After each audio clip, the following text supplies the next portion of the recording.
चलिए हेडिंग लगाएंगे आज कॉम्बिनेशन ऑफ सेल्स। आज का टॉपिक हेडिंग लगाएंगे कॉम्बिनेशन ऑफ सेल्स।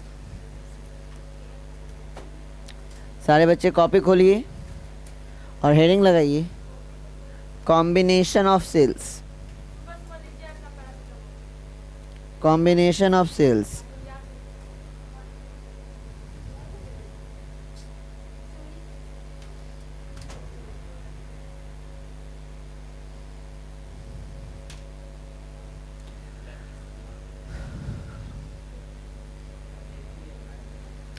ध्यान दीजिएगा, इससे पहले हम लोग कॉम्बिनेशन आपका 2 बार पढ़े हैं। एक बार जो आपका पढ़े थे, फर्स्ट आपका पढ़े थे combination of capacitor, combination of capacitors, वहाँ पे कॉम्बिनेशन देखे थे। फिर एक बार पढ़े थे आपका क्या, कॉम्बिनेशन ऑफ रेसिस्टर। और आज फिर एक बार कॉम्बिनेशन देख रहे हैं, और वो कॉम्बिनेशन क्या है, कॉम्बिनेशन ऑफ सेल्स। अब सबसे पहले क्वेश्चन ये उठता है कि हम कॉम्बिनेशन क्यों कर रहे हैं, हमें सेल के कॉम्बिनेशन की ज़रूरत क्यों पड़ी। कोई बता सकते हैं, इसका आंसर दे सकते हैं, हमें सेल के कॉम्बिनेशन की क्यों ज़रूरत पड़ी। ध्यान दीजिए, कभी कभी क्या होता है, हमें स्ट्रॉन्ग इलेक्ट्रिक करंट चाहिए। हमें कैसा करंट चाहिए, स्ट्रॉन्ग इलेक्ट्रिक करंट चाहिए। इस स्ट्रॉन्ग इलेक्ट्रिक करंट के रिक्वायरमेंट के लिए हम क्या करते हैं, सेल को क्या करते हैं, कंबाइन करते हैं। एक सेल से हमें उतना इलेक्ट्रिक करंट नहीं मिल पाता है जितना कि हमें क्या होती है, नीड होती है। तो हम क्या करते हैं, सेलों का क्या करते हैं, कॉम्बिनेशन। और सेलों के कॉम्बिनेशन करने से हमें अपने नीड के अकॉर्डिंग क्या मिल जाता है, इलेक्ट्रिक करंट मिल जाता है। तो सेलों का कॉम्बिनेशन किस लिए कर रहे हैं, स्ट्रॉन्ग इलेक्ट्रिक फील्ड को प्राप्त करने के लिए। कॉम्बिनेशन हमेशा कितने तरीके से करते हैं, 2 तरीके से, सीरीज और पैरेलल। एक एक करके करेंगे। बन गया हेडिंग, लिखिएगा सेल्स कैन बी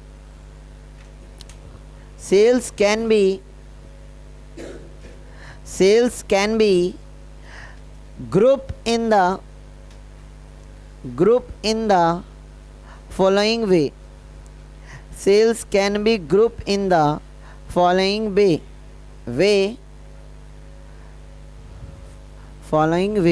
फर्स्ट आपका इन सीरीज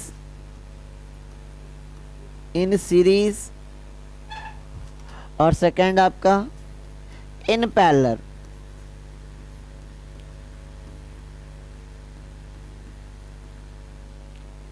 दो तरह से कंबाइन करेंगे, इन सीरीज और सेकंड क्या आपका in parallel.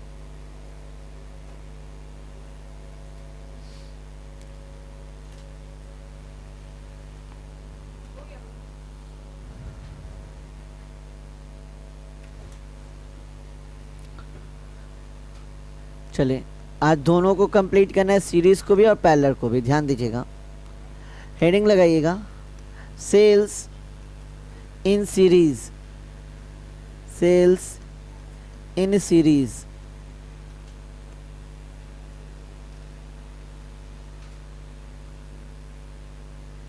Sales in series.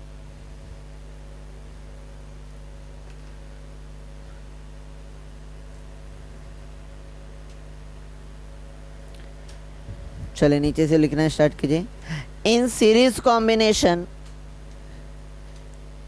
in series combination the negative terminal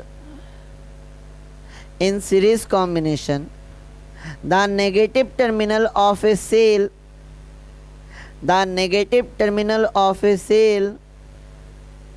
is connected to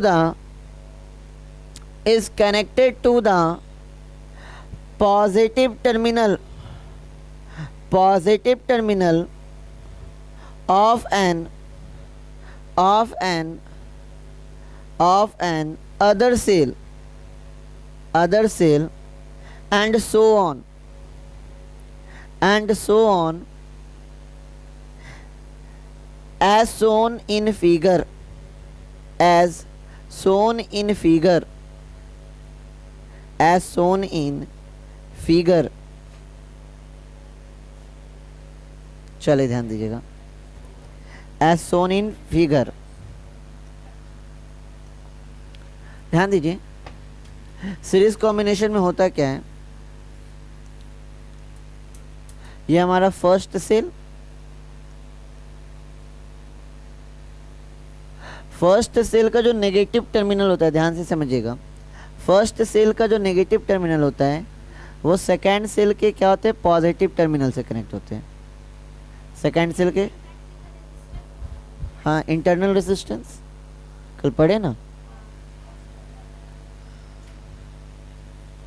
और सेकेंड सेल का नेगेटिव टर्मिनल जो है वो किससे कनेक्ट होता है, थर्ड सेल के पॉजिटिव टर्मिनल से, थर्ड सेल के पॉजिटिव टर्मिनल से, और ऐसे कंटिन्यू होते जाएगा एन टाइम्स तक।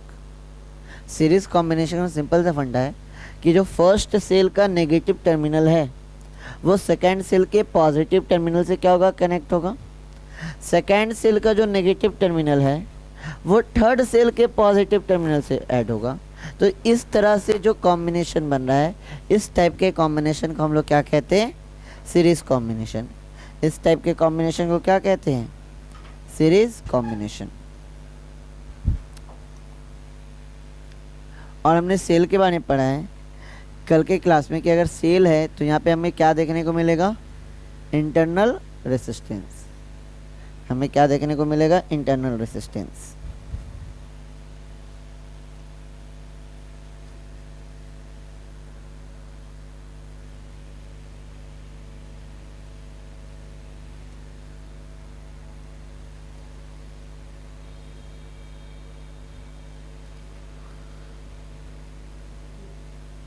ठीक है, हमारे पास 3 सेल है, हम और भी ले सकते हैं, 4 5 भी ले सकते हैं, हमने 3 को लिया है। ठीक है, पहला सेल जो है वो किसके बीच है, ए और बी के बीच। पहला सेल किसके बीच है, ए और बी के बीच। दूसरा सेल किसके बीच है, बी और सी के बीच। और तीसरा सेल किसके बीच है, सी और डी के बीच। ठीक है, फर्स्ट सेल का जो आपका ईएमएफ है वो है E1। फर्स्ट सेल का जो ईएमएफ है वो है क्या, आपका E1। ईएमएफ समझ रहे हैं ना, इलेक्ट्रोमोटिव फोर्स। सेकेंड सेल का जो ईएमएफ है वो है आपका E2। और थर्ड सेल का जो ईएमएफ है वो क्या है, E3। ठीक है, फर्स्ट सेल का जो इंटरनल रेसिस्टेंस है वो है R1। सेकेंड सेल का जो इंटरनल रेसिस्टेंस है वो है R2। और थर्ड सेल का जो इंटरनल रेसिस्टेंस है वो क्या है, R3। अब ये जो सेल है ये किससे कनेक्ट है, ये कनेक्ट है आपका एक्सटर्नल रेसिस्टेंस से। किससे कनेक्ट है, एक्सटर्नल रेसिस्टेंस कैपिटल आर से।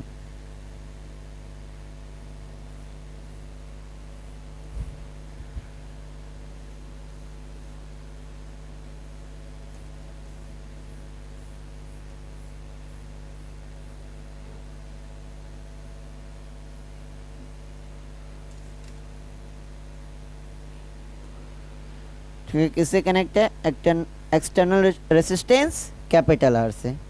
अब जरा सोचिएगा,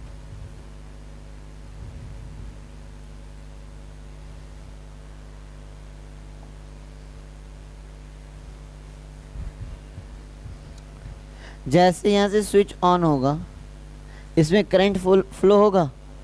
अब कुछ करंट आपका क्या निकालेगा, पहला सेल निकालेगा। कुछ करंट आपका क्या निकालेगा, दूसरा सेल। और कुछ करंट क्या निकालेगा, तीसरा सेल। ये तीनों क्या में है, सीरीज में। मान लिया जाए इन तीनों से जो आपका करंट निकल रहा है वो करंट कितना निकल रहा है, आई। इन तीनों से मिलके जो करंट निकल रहा है वो कितना निकल रहा है, आई। तो ये जो आई करंट है सीरीज कॉम्बिनेशन में क्या होता है, रास्ता बंटता है क्या, रास्ता बंट नहीं रहा है तो करंट बटेगा क्या, पूरे सर्किट में करंट क्या होगा, सेम होगा। सीरीज कॉम्बिनेशन में हम लोग जानते हैं ना, पूरे सर्किट में आपका करंट क्या होगा, सेम होगा। तो पूरे सर्किट में कितना करंट फ्लो कर रहा है, आई। पूरे सर्किट में कितना करंट फ्लो कर रहा है, आई। क्या चेंज होगा, पोटेंशियल। यहाँ का पोटेंशियल कुछ और होगा, यहाँ का पोटेंशियल कुछ और होगा और यहाँ का पोटेंशियल क्या होगा, कुछ और होगा। इतना बात आ रहा है समझ में? फिगर ड्रॉ कीजिए फटाफट, फिगर ड्रॉ कीजिए फटाफट।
यहाँ का पोटेंशियल, यहाँ का पोटेंशियल डिफरेंस और यहाँ का पोटेंशियल डिफरेंस क्या सेम होगा या अलग अलग?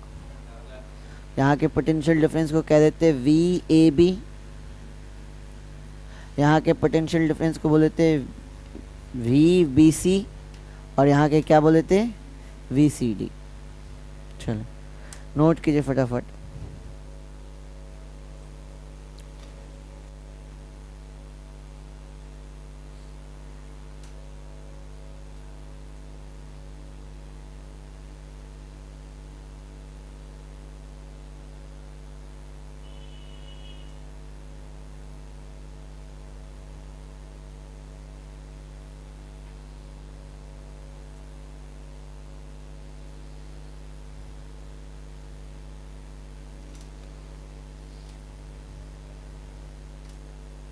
हो गया?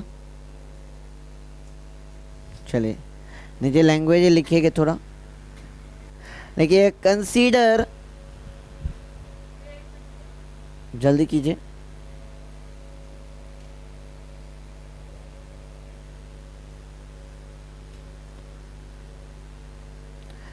Consider 3 cells, consider 3 cells having EMF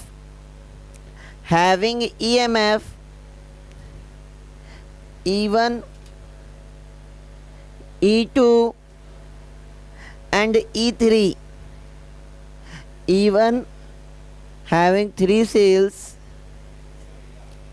consider 3 cells having EMF E1, E2 and E3 and its internal resistance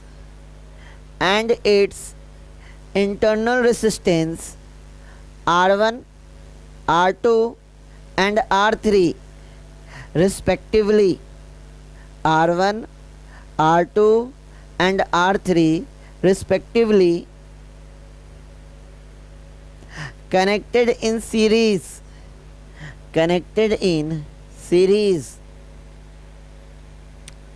if VAB की जगह sorry, if VAB comma VBC and VCD are potential difference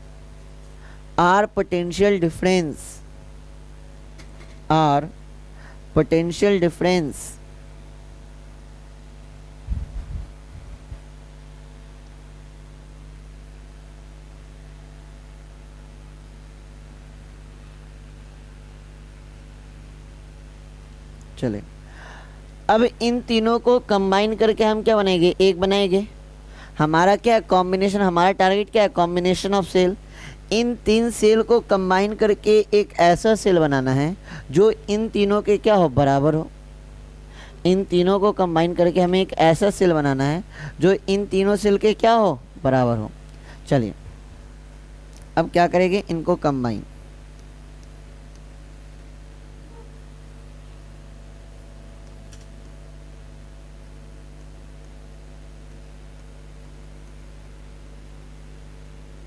sorry, इनको combine करके हम क्या कर रहे हैं, एक ऐसा सेल बना रहे हैं जो इन तीनों के क्या है, इक्वल है।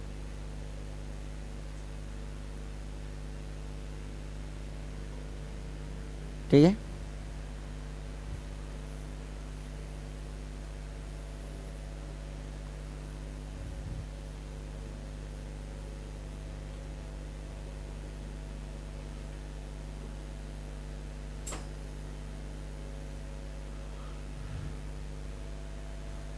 चलिए ध्यान दीजिएगा। जब इन तीनों को कंबाइन करेंगे, ध्यान दीजिएगा, इन तीनों को कंबाइन करेंगे तो यहाँ पे जो ईएमएफ आएगा वो क्या होगा, ई इक्विवेलेंट। इन तीनों को कंबाइन करके जो आपका सेल का ईएमएफ आएगा वो क्या आएगा, ई इक्विवेलेंट। और इन तीनों के इंटरनल रेसिस्टेंस को कंबाइन करके जो इंटरनल रेसिस्टेंस होगा वो क्या हो जाएगा, आर इक्विवेलेंट। और यहाँ पे एक्सटर्नल रेसिस्टेंस क्या है, आर। अब जैसे यहाँ से आपका करंट फ्लो होगा, अच्छा ये दोनों किसके बीच है, ये जो ई इक्विवेलेंट है वो किसके बीच रहेगा, इन तीनों को कंबाइन करके ना ये बनाए हैं, ये तीनों किसके बीच है, ए और डी के बीच। तो इनको कंबाइन करके एक ये बना है, तो ये भी किसके बीच होगा, ए और डी के बीच, ए और डी के बीच। कितना करंट आपका निकल रहा है सेल से, आई। जितना ये तीनों मिलके करेगा उतना ये क्या करेगा, अकेले। अब ये आई करंट पूरे सर्किट में आपका घूमेगा।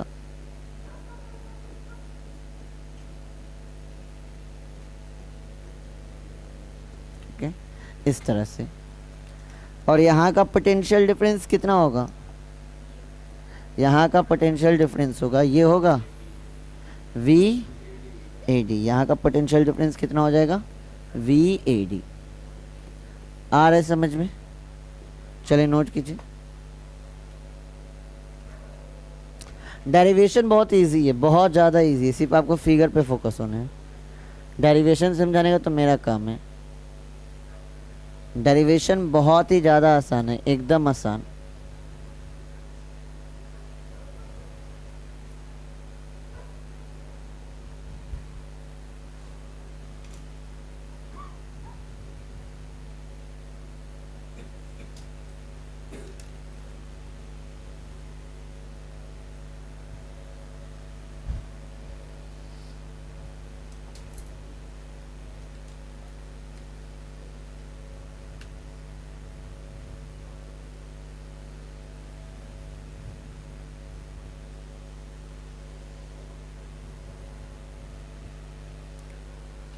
अब यहाँ से हम लोग डेरिवेशन करेंगे, देखिए कितना आसान डेरिवेशन होगा। फिगर हाँ सबका इजी है, कॉम्बिनेशन को कभी हार्ड लगा है क्या, कैपेसिटर देखिए, रेसिस्टर देखिए, आज ही इसको भी देख लीजिए, ये भी इजी है। क्या फिगर तक में कोई दिक्कत है तो पूछ लीजिए पहले, यहाँ तक में किन्हीं बच्चों को कोई डाउट है तो पहले क्लियर कर लीजिए। यहाँ तक सबका क्लियर है। अब कल जो फॉर्मूला पढ़े उसका तो यूज़ करेंगे, कल जो फॉर्मूला पढ़े उसका तो यूज़ करना ही होगा। कल क्या पढ़े थे, कल एक फार्मूला पढ़े थे कि E M F E is equal to क्या होता है, V plus I into R होता है। अगर यहाँ से हम v निकालना चाहें तो v इज इक्वल टू क्या हो जाएगा, ई माइनस क्या हो जाएगा, i इंटू आर हो जाएगा। होगा कि नहीं होगा। v क्या है हमारा, टर्मिनल पोटेंशियल डिफरेंस। v हमारा क्या है, टर्मिनल पोटेंशियल डिफरेंस। E क्या है हमारा, इलेक्ट्रोमोटिव फोर्स। I क्या है, करंट। और R क्या है, इंटरनल रेजिस्टेंस। क्या ये फॉर्मूला याद है सारे बच्चों को कल के डेरिवेशन से। चलिए इस फॉर्मूले का यूज़ करके हम लोग स्टार्ट करते हैं डेरिवेशन। देखिएगा कितना आसान होगा डेरिवेशन। सारे बच्चे बस फोकस रहिएगा थोड़े टाइम के लिए। 4 फर्स्ट सेल, अब पेन वगैरह रख दीजिए सारे बच्चे, 5 मिनट फोकस करेंगे, बस 5 मिनट। 4 फर्स्ट सेल, हमें कौन सा फॉर्मूला लगाना है, हमें फॉर्मूला लगाना है v is equal to E minus I into R. ठीक है, किसके लिए, फर्स्ट सेल के लिए। चेक कीजिए जरा फर्स्ट सेल को,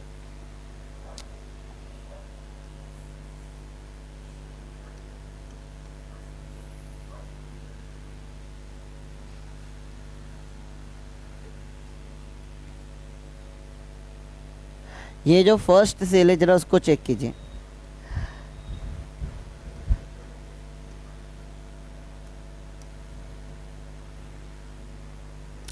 चलिए यहाँ ध्यान दीजिए, फर्स्ट सेल का पोटेंशियल डिफरेंस कितना है, VAB है।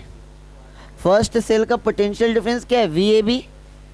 यहाँ पर इलेक्ट्रोमोटिव फोर्स कितना है, E1।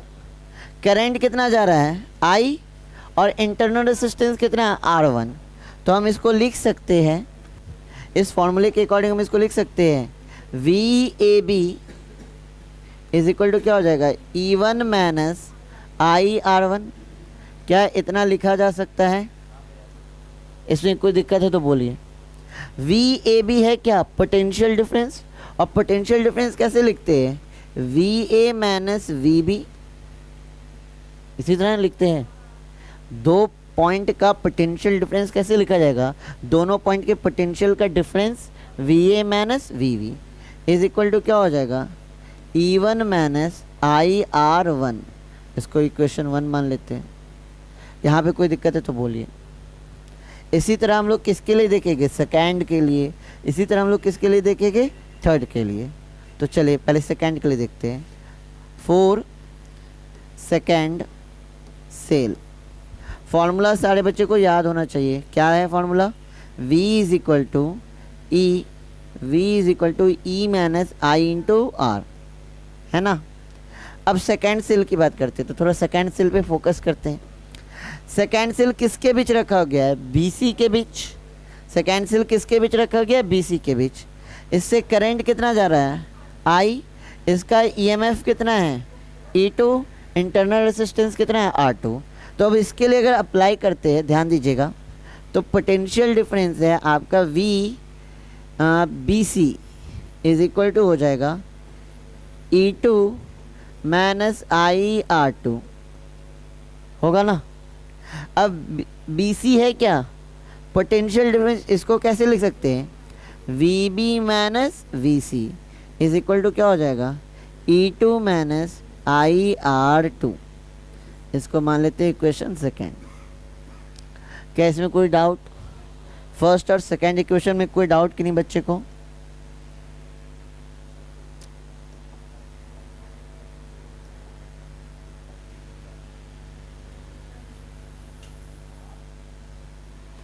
अब किसकी बात करेंगे, 4 थर्ड सेल। चलिए थर्ड सेल के लिए फॉर्मूला क्या अप्लाई करेंगे, V is equal to E minus I into R। Formula तो याद होगी ना कि कौन सा यूज़ हो रहा है। चेक करेंगे थर्ड सेल को। थर्ड सेल किसके बीच है, C और D के बीच, है ना। कितना करंट जा रहा है, I। EMF कितना है, E3। इंटरनल रेजिस्टेंस कितना है, R3। अप्लाई करते हैं, क्या हो जाएगा sir, VCD is equal to E3 minus IR3। CD को कैसे लिख सकते हैं, VC माइनस VD लिख सकते हैं, VC माइनस VD लिख सकते हैं ना। क्या इधर बचेगा, E3 माइनस IR3। इसको क्या मान लेंगे, इक्वेशन थर्ड। कोई दिक्कत यहाँ पर आ रहा है सबको समझ में। अब ये तो अलग अलग सेलों का निकाल लिए, ABC का, मतलब तीनों सेल का। C पहले सेल E1, दूसरा सेल E2, तीसरा सेल E3, इसका निकाल लिए। अब किसका निकालेंगे, अब निकालेंगे इक्विवेलेंट का, क्योंकि इन तीनों के कॉम्बिनेशन से क्या बना है, इन तीनों के कॉम्बिनेशन से बना है आपका ये, इन तीनों के कॉम्बिनेशन से आपका क्या बना है, ये इन तीनों के कॉम्बिनेशन से क्या बना है, ये। अब इसको निकालेंगे। इसके लिए अगर सेम फार्मूला लगाते हैं, कौन सा फार्मूला, सेम फार्मूला लगाते हैं, कौन सा, 4 equivalent cell, 4 equivalent cell. Same formula लगाए, कौन, V is equal to E minus I into R।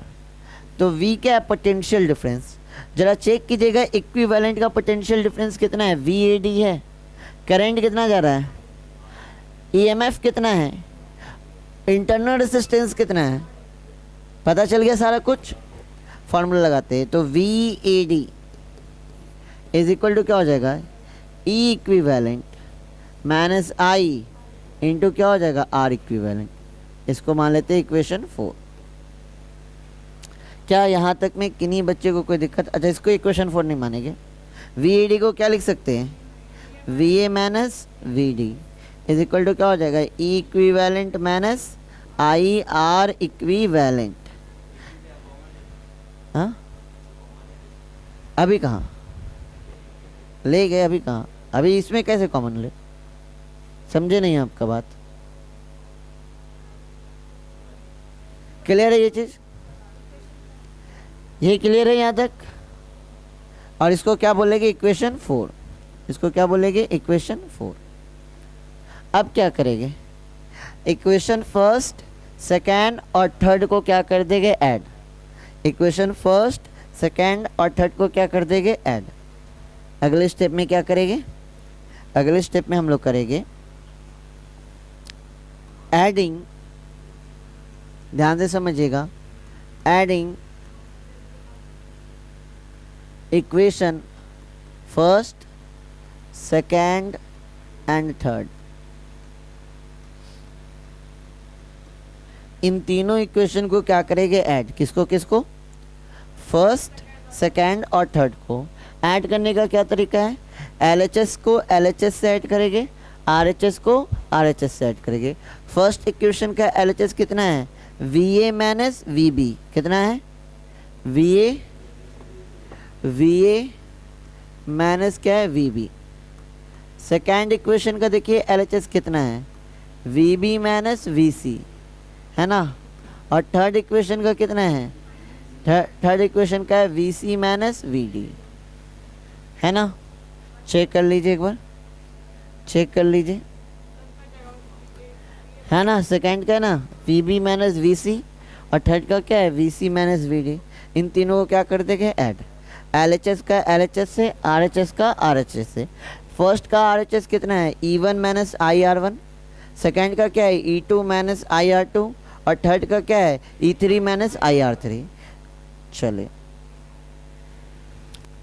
इधर क्या हो जाएगा आपका, E1 माइनस IR1 प्लस क्या हो जाएगा, E2 माइनस IR2 प्लस क्या हो जाएगा, E3 माइनस IR3। चलिए जोड़ दिए LHS को LHS से और RHS को RHS से। क्या यहाँ तक में कोई डाउट? अब कुछ चीज़ें जो आपको कटते हुए नज़र आ रही होगी, minus VB plus VB cancel out, minus VC plus VC cancel out. क्या बचा हमारे पास, हमारे पास बचा VA माइनस VD। क्या बचा, VA माइनस VD। इधर भी अरेंज करते हैं, E1 को एक साथ ले लेते हैं, E1 plus E2 plus E3, ठीक है। इधर क्या बचेगा आपका, minus IR1 minus IR2 minus IR3, ठीक है। इसमें कोई डाउट? चलिए VA minus VD is equal to E1 plus E2 plus E3 minus I common ले लीजिए, क्या बचेगा, R1 plus R2 plus R3 minus I क्या कहिए, माइनस I को क्या किए, कॉमन ले लिए, तो अंदर क्या बचेगा, R1 plus R2 plus R3। इसको मान लीजिए इक्वेशन 5। यहाँ तक में कोई दिक्कत? क्या इक्वेशन 5 में किसी को कोई दिक्कत?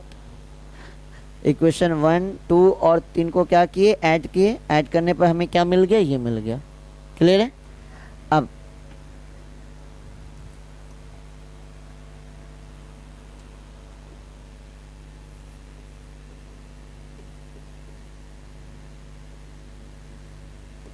कंपेयरिंग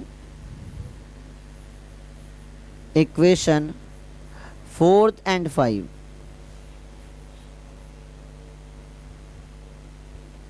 जरा कंपेयर कीजिए इक्वेशन 4 और 5 को।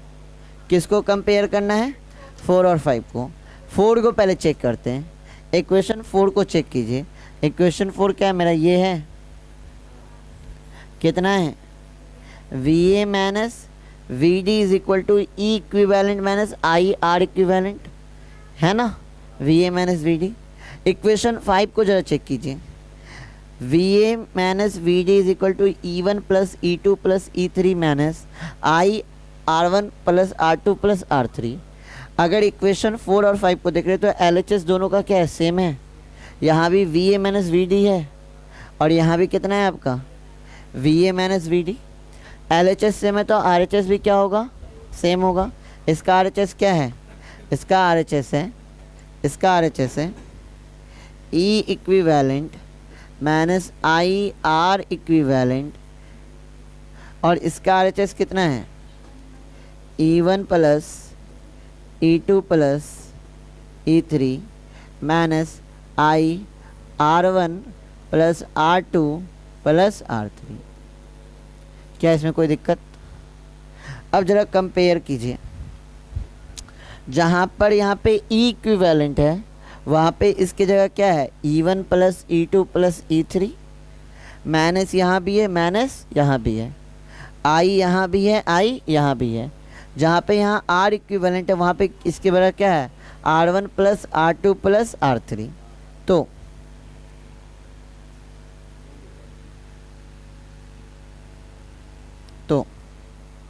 हम लिख सकते हैं, ध्यान दीजिएगा, हम लिख सकते हैं ई इक्विवेलेंट किसके बराबर है, कंपेयर करने पे हमें पता चल गया कि ई इक्विवेलेंट किसके बराबर है E one plus E two plus E three के। ई इक्विवेलेंट किसके बराबर है E one plus E two plus E three के। अगर और होता तो प्लस क्या होता प्लस ई फोर, और होता तो प्लस ई फाइव, एन टाइम्स तक जाते। हमने तो 3 का लेके बनाया, 4 का आप लेके बनाइएगा तो क्या हो जाएगा प्लस ई फोर, कोई बच्चे 5 का लेके बनाएंगे तो प्लस ई फाइव, इसी तरह कहाँ तक जाएगा एन टाइम्स तक। और इधर क्या हो जाएगा आर इक्विवेलेंट किसके इक्वल है, आर इक्विवेलेंट है आपका R one plus R two plus R three, हमने तो 3 का लेके बनाया है, प्लस क्या होगा आर फोर आर फाइव, इस तरह कहाँ तक एन टाइम्स तक। तो इस तरह से सीरीज़ कॉम्बिनेशन में, इस तरह से सीरीज़ कॉम्बिनेशन में जो ईएमएफ होता है, जो ईएमएफ का इक्विवेलेंट होता है, वो इक्विवेलेंट क्या होता है इंडिविजुअल सेल के ईएमएफ का क्या होता है सम होता है। और जो आर इक्विवेलेंट होता है वो इंडिविजुअल सेल के इंटरनल रेजिस्टेंस के सम के क्या होता है इक्वल होता है। ये था आपका डेरिवेशन। क्वेश्चन कराइए, क्वेश्चन का टेंशन नहीं लीजिए, क्वेश्चन कल हम कराएंगे। हाँ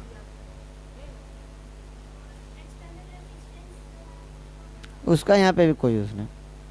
अगर ये दोनों निकाले तब पूछे कि एक्सटर्नल रेसिस्टेंस निकाले तो कल तो फार्मूला निकाले ही बहुत सारा, उसे निकल जाएगा। कल क्वेश्चन कराएंगे इस पे, पहले ये समझ में आए यहाँ तक में कोई दिक्कत है तो पूछिए, यहाँ तक में किन्हीं बच्चों को कोई भी दिक्कत है तो पूछिए, तब आगे बढ़ेंगे।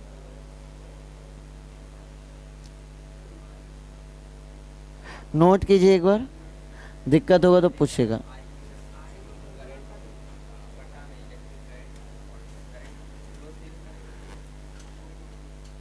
नोट कीजिए, दिक्कत होगा तो पूछिएगा। जल्दी जल्दी हाथ चलाइए।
हो गया।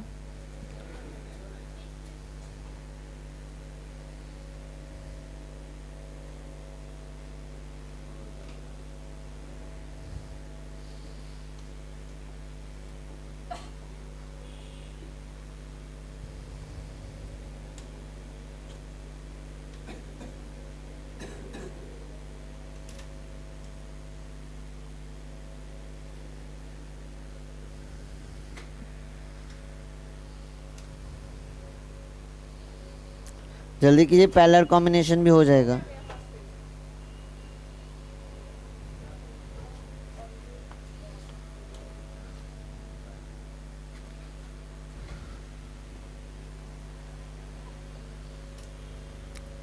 कल वर्क भेजे थे, याद है?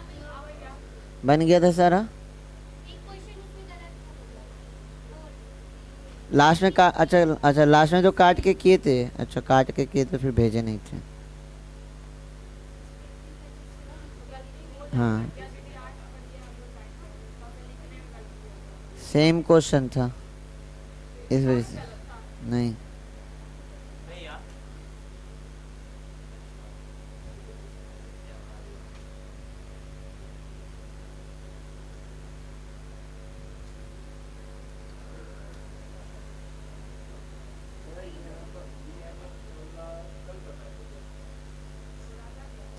एएमएफ, इंटरनल रेसिस्टेंस, ये सब कल पढ़े हैं।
ठीक है, सीरीज कॉम्बिनेशन आ गया समझ में ना?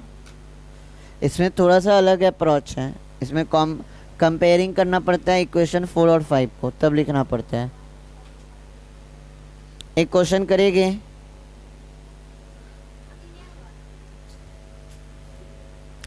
याद रखिएगा। इसमें क्या करते हैं हम लोग? कंपेयर करते हैं।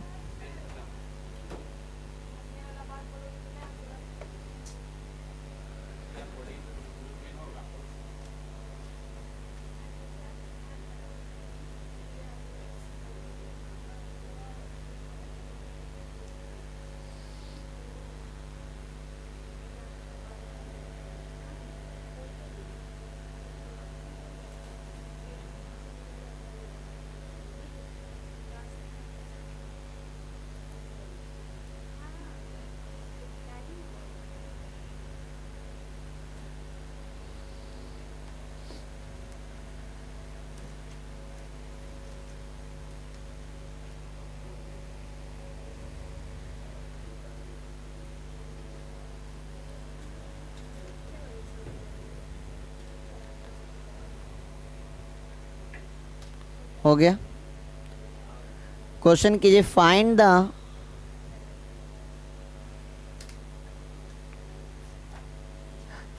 The total EMF, find the total EMF and total internal resistance of the group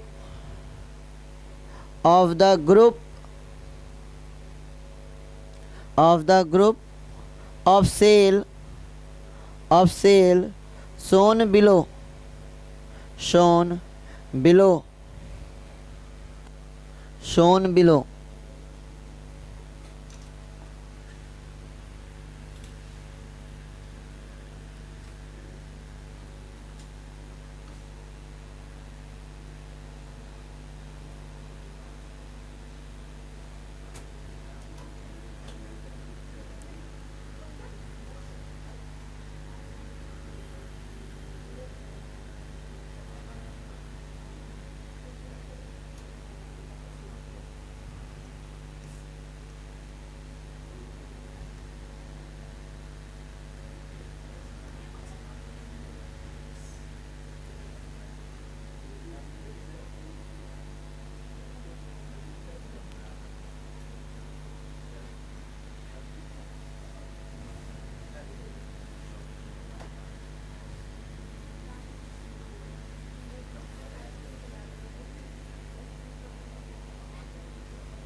चलिए बनाइए।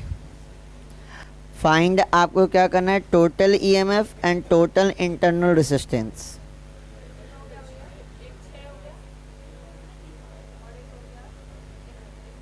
पहले ये कैसे कॉम्बिनेशन में है? सीरीज में है। अगर इसके तार को पकड़ के हम सीधा खींच दे, इसके तार को पकड़ के हम कैसे खींच दे, सीधा, तो फिगर कुछ ऐसा बन जाएगा, बनेगा फिगर कुछ ऐसा। ऐसा क्वेश्चन हम पहले भी कराए रेसिस्टर वाले में, बन जाएगा ना ऐसा। आप ही सोचिए ना, तार का एक सिरा यहाँ पे है और एक इंच यहाँ पे, इसको सीधा खींचिए तो ऐसा कुछ हो जाएगा। अब ये क्या हो जाएगा, 2 वोल्ट 0.1 ओम, 2 वोल्ट 0.1 ओम, 2 वोल्ट 0.1 ओम। अब ये कैसे कॉम्बिनेशन में है, ये कैसे कॉम्बिनेशन है, सीरीज़ कॉम्बिनेशन में ईएमएफ का इक्विवेलेंट का जो फॉर्मूला है वो क्या होता है, E1 plus E2 plus E3 होता है। E1 कितना है, 2 2 2, कितना हो जाएगा, 6 वोल्ट।